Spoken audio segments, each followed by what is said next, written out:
Hello friends, welcome back to my channel. ட்ராமாக்குள்ள போறதுக்கு முன்னாடி மறக்காம இந்த வீடியோக்கு ஒரு லைக்கை போட்டுருங்க. சரி வாங்க ட்ராமாக்குள்ள போகலாம்.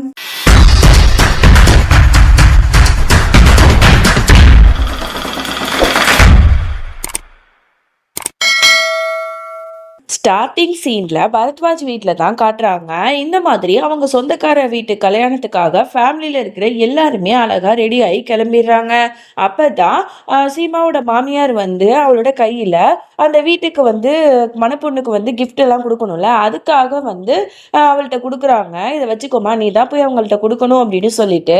அப்பதான் பாட்டி சொல்லுது, என்ன பண்ணிட்டு இருக்க நீ? இந்த மாதிரி இந்த வீட்டோட மூத்த மருமக ரோகிணி தானே, அப்படி இருக்கும்போது அவ கையில தான் அந்த கிஃப்டை வந்து நீ கொடுக்கணும், அவளோட கையால தான் அந்த மணப்பொண்ணுக்கு அவ கிஃப்ட்டும் கொடுக்கணும் அப்படிங்கிற மாதிரி ஒரு குத்தல் பேச்சோட சொல்ல, இதை கேட்கும்போது சீமாக்குமே ஒரு மாதிரி இருக்கும். அவளும் சொல்லுவா, ஆமா நீங்க ரோஹிணி கையிலேயே கொடுத்துருங்கம்மா அப்படின்னு சொல்லிட்டு. உடனே ரோஹிணி வந்து சொல்லுவா, ஆமா நான் தானே வந்து இந்த வீட்டோட மூத்த மருமக, பாட்டி சொல்றதுல என்ன தப்பு இருக்கு, நானே வாங்கிக்கிறேன் அப்படின்னு சொல்லிட்டு அவளே வந்து அந்த கிஃப்ட்ஸ் எல்லாம் வந்து வாங்கிக்கிறா. அதுக்கப்புறம் எல்லாரும் ஒன்றா வந்து அந்த ஃபங்க்ஷனுக்கு போகிறாங்க.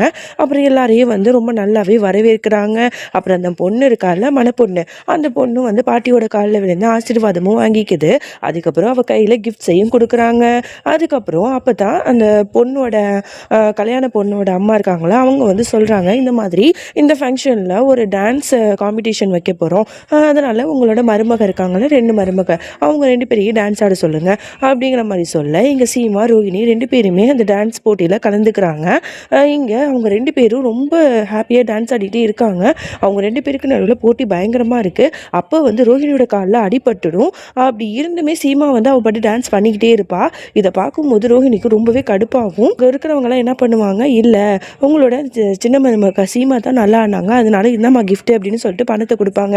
இதெல்லாம் பார்க்கும்போது ரோஹிணிக்கு செம்மையாக கடுப்பாகும். அப்போ தான் பாட்டி வந்து சொல்லுது, என்னோட என்னதான் இருந்தாலும் உன் காலில் அடிபட்டாலும் நீ எவ்வளோ அழகாக கடைசி வரைக்கும் நீ தோக்காமல் வந்து அவளுக்கு வந்து டஃப் கொடுத்தல, அதனால நீ தாம்மா வந்து என்னை பொறுத்த வரைக்கும் வெற்றி பெற்ற அப்படின்னு சொல்லிட்டு அவங்க வந்து காசை எடுத்து ரோஹிணிக்கு கொடுக்குறாங்க.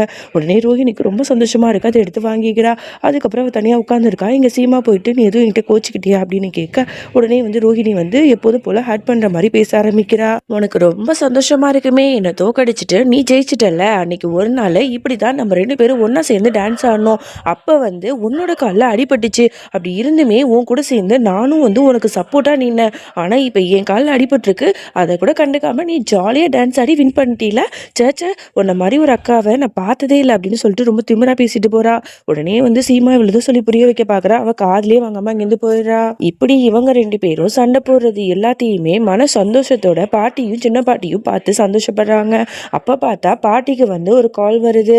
அது வந்து வேறு யாரும் இல்லை, அந்த போஸ்ட்மேன் பையன் இருக்கான்ல, அவன் தான் கால் பண்ணி எனக்கு பணம் வேணும் அப்படின்னு சொல்லிட்டு பிளாக்மெயில் பண்ணிட்டு இருக்கான். உடனே அவங்களுக்கு செம்மையாக கடுப்பாகுது. உடனே வந்து பணத்தை எடுத்து தன்னோட தங்கச்சிக்கு கையில் கொடுத்து விட்டு, நீ அவன்கிட்ட போய் கொடுத்துட்டு வா, அவன் நம்மளோட வீட்டு வாசலில் தான் நிற்கிறானா அப்படின்னு சொல்லிட்டு அனுப்பி வைக்கிறாங்க. அவங்களும் அந்த பணத்தை எடுத்துகிட்டு போயிட்டு அவன்கிட்ட கொடுத்து, இனிமேல் இந்த மாதிரிலாம் நீ வந்து பணம் அதிகமாக கேட்காது அப்படின்னு சொல்லிட்டு பேசிகிட்டு இருக்காங்க. அப்போ கரெக்டாக அந்த நேரத்தில் நம்மளோட சீமா இது எல்லாத்தையுமே பார்த்துட்டு பயங்கரமாக ஷாக் ஆகி சின்ன பாட்டி அப்படின்னு சொல்லிட்டு கத்துறா. உடனே அவங்களும் திரும்பி பார்க்குறாங்க, ஐயோ சீமா எல்லாத்தையும் பார்த்துட்டாலே அப்படின்னு சொல்லிட்டு அவங்களும் பயப்படுறாங்க. அதோட இவங்க சீமாவை பார்த்தோன்னா அந்த போஸ்ட்மேனை அங்கேருந்து ஓடி போயிடுறான். நமக்கு எதுக்கடா வம்பு அப்படின்னு சொல்லிட்டு. அதுக்கப்புறம் வந்து சீமா அழுதுகிட்டே வந்து அவங்ககிட்ட சண்டை போடுறா, என்ன பண்ணிகிட்டு இருக்கீங்க, அப்போ நீங்கள் தான் இந்த மாதிரி கேவலமான வேலையை பண்ணீங்களா, என்னையும் தங்கச்சியை பிரிக்கணுங்கிறதுக்காக இவனுக்கு காசு கொடுத்துட்ருக்கீங்களா, இது எவ்வளோ கேரிக்கிட்ட வேலை தெரியுமா சின்ன பாட்டி, எதுக்கு இப்படி பண்ணீங்க, நான் உங்களுக்கு அப்படி என்ன பண்ணேன், இப்போ ரோட்டில் வச்சு இதெல்லாம் பேச முடியாது, வாங்க வீட்டுக்கு அப்படின்னு சொல்லிட்டு அவங்கள இழுத்துட்டு போயிட்டு வீட்டில் வச்சு தான் வந்து சண்டை போட்டுட்டு இருக்கா. அப்படியே அந்த சீனை கட் பண்ணால் இங்கே வந்து பாட்டியை காட்டுறாங்க. என்னடி இது, நம்மளோட தங்கச்சி இன்னும் வரவே இல்லையே, ஐயோ அந்த போஸ்ட்மேன் என்ன பண்ணான்னு தெரியலையே அப்படின்னு சொல்லிட்டு யோசிச்சுக்கிட்டு அவளை பார்க்கலாம் அப்படின்னு சொல்லிட்டு இவங்களும் கிளம்புறாங்க. அதுக்கப்புறம் இங்கே சீமாவை காட்டுறாங்க. அவள் வந்து கண்ணா பின்னாடி திட்டிகிட்டு இருக்கா. அவளுக்கு அழுகையாக வருது. நான் வந்து இந்த குடும்பத்தை வந்து என்னோட குடும்பம் மாதிரி தான் நினச்சேன், அப்படி இருக்கும்போது நீங்கள் வந்து என்னை வேறு யாருங்கிற மாதிரி தானே நினச்சிருக்கீங்க, அதனால தானே என்னோட தங்கச்சியையும் என்னையும் பிரிக்கணும்னு சொல்லிட்டு இப்படிலாம் பிளான் போட்டிருக்கீங்க, எனக்கு எவ்வளோ கஷ்டமாக இருக்குது தெரியுமா, நானும் என்னோட தங்கச்சியும் கொஞ்ச நாளாக மனசு விட்டு பேசுகிறதே இல்லை, அவள் என்னை பார்த்தாலே எரிஞ்சு விளையாட, அதுக்கெல்லாம் காரணம் நீங்கள் தான், அப்படி நான் உங்களுக்கு அப்படி என்ன பாவம் பண்ணிட்டேன்னு என்னை வந்து இப்படி பழி வாங்குறீங்க, சொல்லுங்கள், இவ்வளோ கேடுகட்ட வேலையை பண்ணுறீங்களே, உங்களுக்கெல்லாம் மனசாட்சியே இல்லை, இல்லையா அப்படின்னு சொல்லிட்டு வாய்க்கு வந்தபடி கத்திடுறா. உடனே வந்து அந்த இடத்துல கரெக்டாக பாட்டி வந்துட்டு போது சீமா நிறுத்து அப்படின்னு சொல்லிட்டு கத்துறாங்க.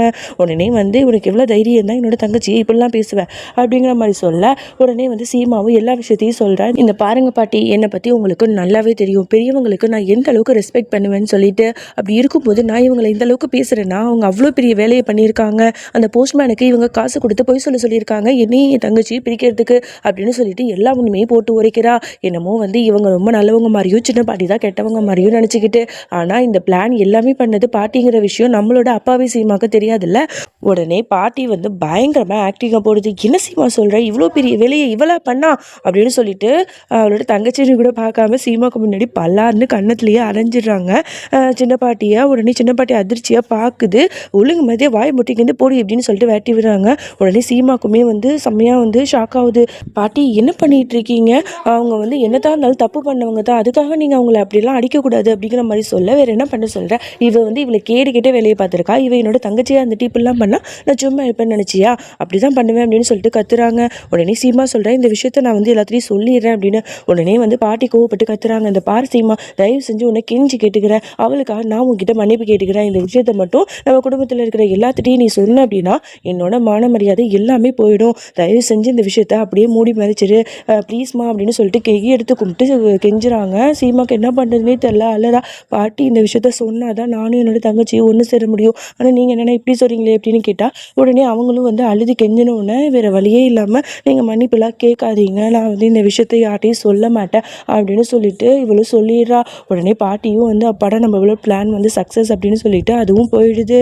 இங்கே சீமாவுக்கு ரொம்ப கஷ்டமாக இருக்குது. அதோட எங்கள் சின்ன பாட்டி வந்து ரொம்ப சோகமாக வந்து ரூமில் உட்காந்துட்ருக்கு. என்னோட அக்கா ஏன் இப்படி இருக்காங்க, அவங்க எல்லா தப்பையும் பண்ணிவிட்டு என்னையே கை நீட்டி அடிக்கிறாங்களே அப்படின்னு சொல்லிட்டு வருத்தப்பட்டு இருக்கு. அப்போ வந்து கரெக்டாக பாட்டி வந்து கையில் நிறையா ஐஸ் க்யூப் எடுத்துகிட்டு வந்துட்டு உடனே வந்து அந்த சின்ன பாட்டியோட கன்னத்தில் வந்து அப்படியே வந்து மருந்து மாதிரி வச்சிட்ருக்கு. உடனே வந்து சாரி கேட்குது. இந்த பாருமா தங்கச்சி, நான் வந்து இப்படிலாம் பண்ணியிருக்கக்கூடாது, வேறு என்ன பண்ணுறது, நான் மட்டும் அப்படி பண்ணல அப்படின்னா சீமா உன்னை பற்றின எல்லா உண்மையையும் வீட்டில் இருக்கிறவங்கள்ட்ட சொல்லியிருப்பா, நம்மளோட பிளான் எல்லாமே சொதப்பி இருக்கும், நம்மளோட மான மரியாதையும் பறந்து போயிருக்கும், அதனால தான் அப்படி பண்ண அப்படின்னு சொல்லிட்டு அவங்களும் வருத்தப்பட்டு பேசுகிறாங்க. அதோட இவங்க 2 பேரும் சமாதானம் ஆயிடுறாங்க. அதோட இங்கே சீமா வந்து சாமி கிட்ட போயிட்டு கையெடுத்து கும்பிட்டு அழுது கேட்டுட்டு இருக்கா. கடவுளே, நான் வந்து இப்போ என்ன பண்ணுறதுன்னு எனக்கு ஒன்றுமே புரியலை, எல்லா உண்மையும் தெரிஞ்சுக்கிட்டும் இந்த விஷயத்தை யார்ட்டையும் சொல்ல முடியாத ஒரு நிலைமையில நான் மாட்டிகிட்டு இருக்கேன், என்னோட தங்கச்சி என்னையே நீ தான் சேர்த்து வைக்கணும் அப்படின்னு சொல்லிட்டு அழுதுறா. அதோட நைட் ஆயிடுது. இங்கே எல்லாருக்குமே வந்து சாப்பாடுலாம் பரிமாறிட்டு சீமா வந்து ரூமுக்கு போகிறா. அவளுக்கு ரொம்பவே கால் வலிக்குது. அப்படியே கால் வலிக்குது அப்படிங்கிற மாதிரி சொல்கிறா. உடனே வந்து பிரேம் அங்கே வேலை பார்த்துட்டு இருப்பானா, உடனே வந்து என்ன பண்ணுறான், ஒரு ஆயில்மெண்ட் எடுத்துகிட்டு வந்து இதை போட்டுக்கோ அப்போ தான் வலிக்காது அப்படின்னு சொல்லிட்டு அவன் பாட்டு வேலை பார்த்துட்டு இருக்கான். உடனே வந்து இவளுக்கு பழசெலாம் நினச்சி பார்க்குறா. ஃபர்ஸ்ட்லாம் நான் கால் வலிக்குதுன்னு சொன்னாலே இவர் டக்குன்னு வந்து அவர் மருந்து போட்டு விடுவார், இப்போ என்னென்னா டக்குன்னு கொடுத்துட்டு அவர் பட்டு போகிறாரு, என்னமோ யாரோ ஒருத்திக்கு பண்ணுற மாதிரி அப்படின்னு சொல்லிட்டு வருத்தப்பட்டுட்டு உடனே கேட்டுடுறா. என்ன பிரேம், உங்களுக்கு என்னதான் பிரச்சனை, எதுக்கு இப்படி இருக்கீங்க, எதுக்கு என்ன அவாய்ட் பண்ணுறீங்க அப்படின்னு சொல்லிட்டு வருத்தப்பட்டு கேட்குறா. ஆமாம், உன்னை இப்படி பண்ணாமல் என்ன பண்ண சார், என்னை வந்து எப்போ பார்த்தாலும் என்கிட்ட போய் சொல்லி ஏமாத்துற, இதெல்லாம் எனக்கு சுத்தமாக பிடிக்காது, அதனால தான் இப்படி பண்ணேன் அப்படின்னு சொல்ல, உடனே மறுபடியும் அழுது கெஞ்சிரா. தயவு செஞ்சு இப்படி பண்ணாதீங்க ப்ளீஸ், என்னை மன்னிச்சிடுங்க அப்படின்னு சொல்லிட்டு ஃபீல் பண்ணி பேசுகிறா. ஆனால் இவன் வந்து ஐயோ உங்ககிட்ட இருந்தாலே இதான் பிரச்சனை, நிம்மதியாக வேலை கூட பார்க்க முடியல அப்படின்னு சொல்லிட்டு அவரை திட்டி விட்டுட்டு அவன் பட்டு வெளில போயிடுறான். இவளுக்கு ரொம்பவே கஷ்டமாக இருக்குது. அப்படி அழுதுட்டு இருக்கா. கடவுளே, நான் என்ன தான் பண்ணுறது, இப்படி தர்ம சங்கடமான நிலைமையில என்னை சிக்க வச்சுட்டியே, என்னோட புருஷன்ட்டையும் என்னோட உண்மையை சொல்ல முடியல, என்னோட தங்கச்சிட்டையும் சொல்ல முடியல, நான் என்ன தான் பண்ணுறது அப்படின்னு சொல்லிட்டு அழறா. அதோட இந்த பாட்டு நம்ம முடிச்சுக்கலாம். அதுக்கப்புறம் என்ன நடந்துச்சு அப்படின்னு சொல்லிட்டு நம்ம நாளைக்கு பார்க்கலாம். அது வரைக்கும் என்னோட காத்திருங்கள். பாய்.